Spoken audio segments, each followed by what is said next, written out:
안녕하세요 여러분. 이번 영상에서는 벡터 공간의 기하에 대해서 알아보도록 할 텐데요. 벡터의 길이, 두 벡터 사이의 거리, 두 벡터 사이의 각, 이러한 것들을 정의해 보려고 합니다.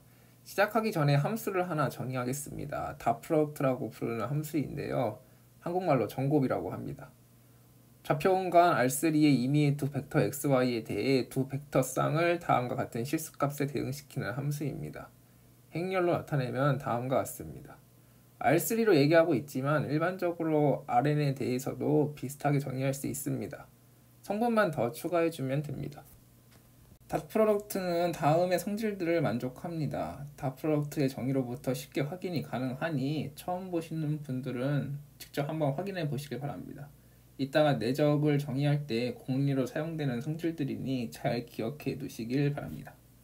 앞에서 정의한 닷 프로덕트를 이용해서 R3의 벡터의 길이, 두 벡터 사이의 거리, 두 벡터 사이의 각을 정의할 수 있습니다. 먼저 벡터의 크기 또는 길이는 다음과 같이 정의됩니다. 벡터의 크기 또는 길이라고 부르는 이유는 실제로 R3의 벡터를 화살표로 나타냈을 때 화살표의 길이를 나타내기 때문입니다. 자매품으로 두 벡터 x와 y 사이의 거리는 두 벡터의 차인 x-y의 크기로 나타낼 수 있습니다. 각도 한번 나타내 보죠. 세 화살표 벡터가 이루는 삼각형에 대해서 j 코사인 법칙을 적용해 보겠습니다. j 코사인 법칙을 모르시는 분들은 인터넷에 치시면 금방 나오니까 참고하시길 바랍니다. j 코사인 법칙을 적용하면 다음과 같습니다. 그런데 좌변은 벡터의 크기의 정의에 의해 닷 프로덕트로 나타낼 수 있습니다.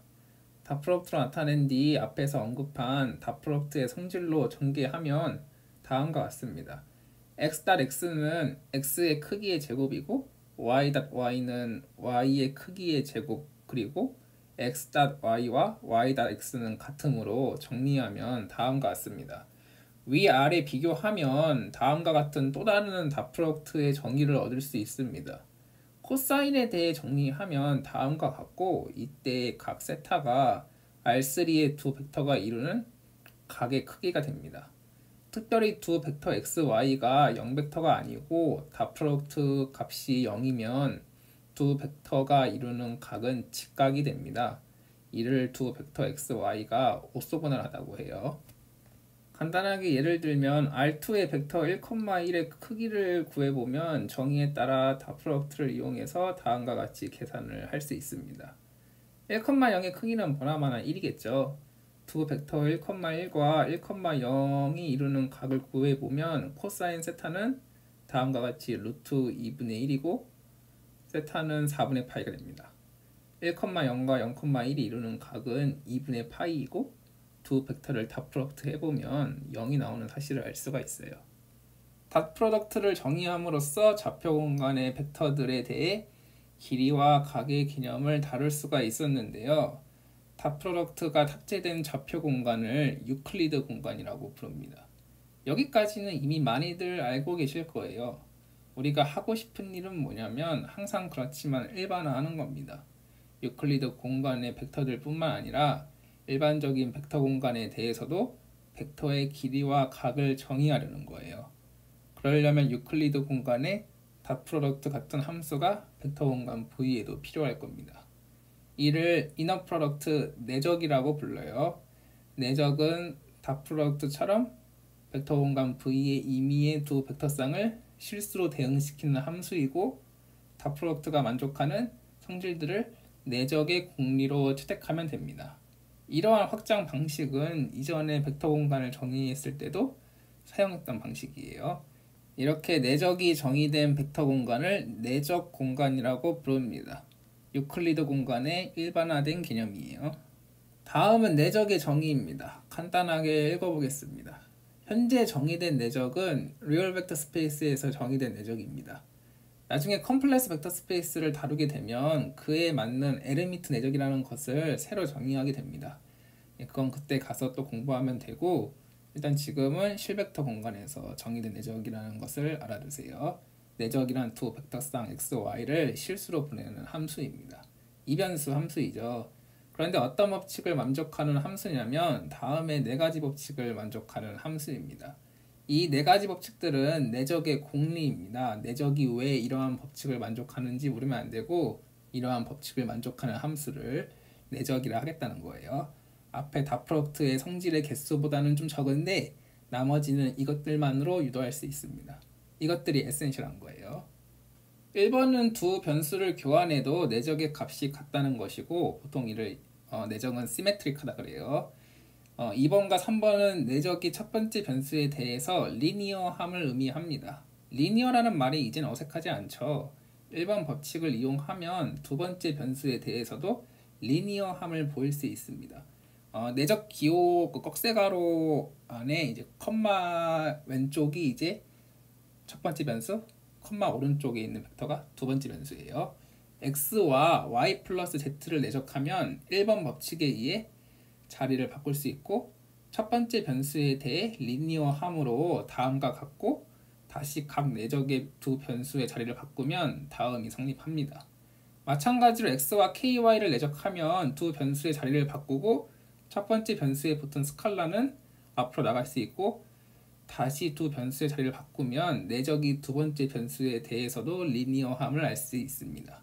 이를 두고 내적은 바이리니어하다고 해요.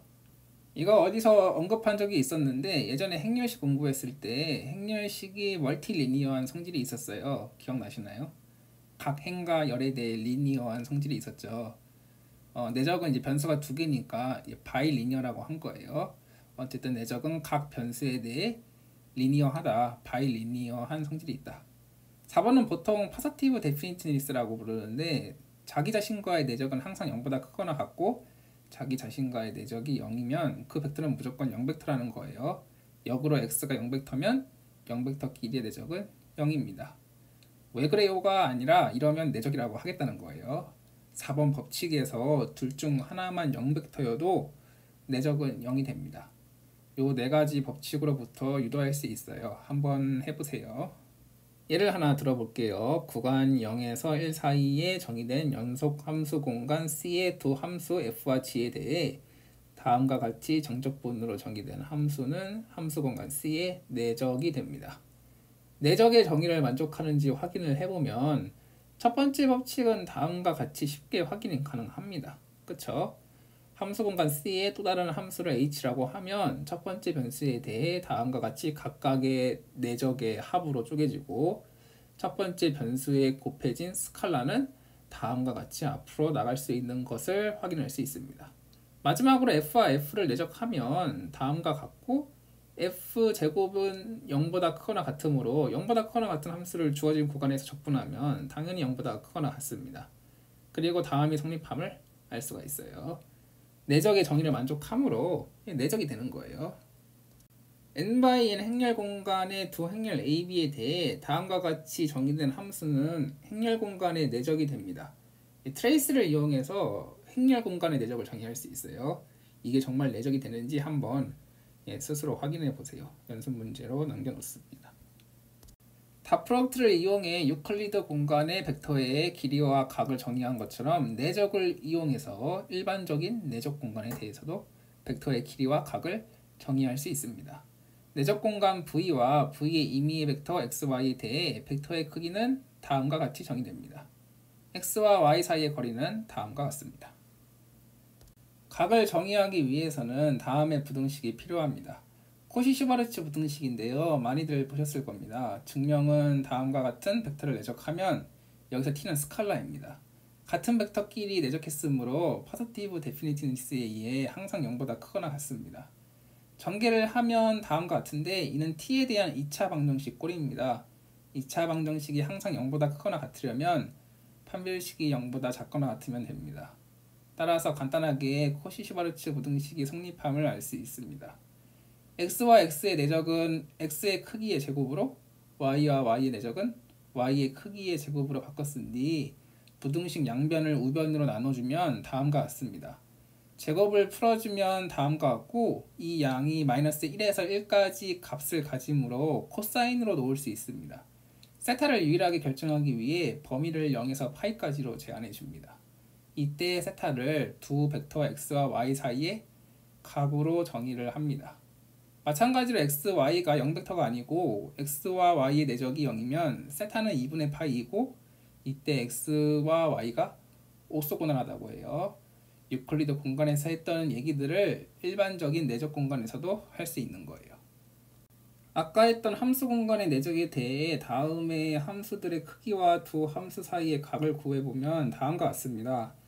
함수 사이의 각이라는 게 처음엔 좀 어색하게 들릴지도 모르지만 시간이 지나면 이러한 확장된 개념들이 점점 익숙해질 겁니다. 여기까지 해서 간단하게 내적과 내적 공간에 대해서 알아봤는데요. 기타 자잘한 얘기들은 뺐습니다.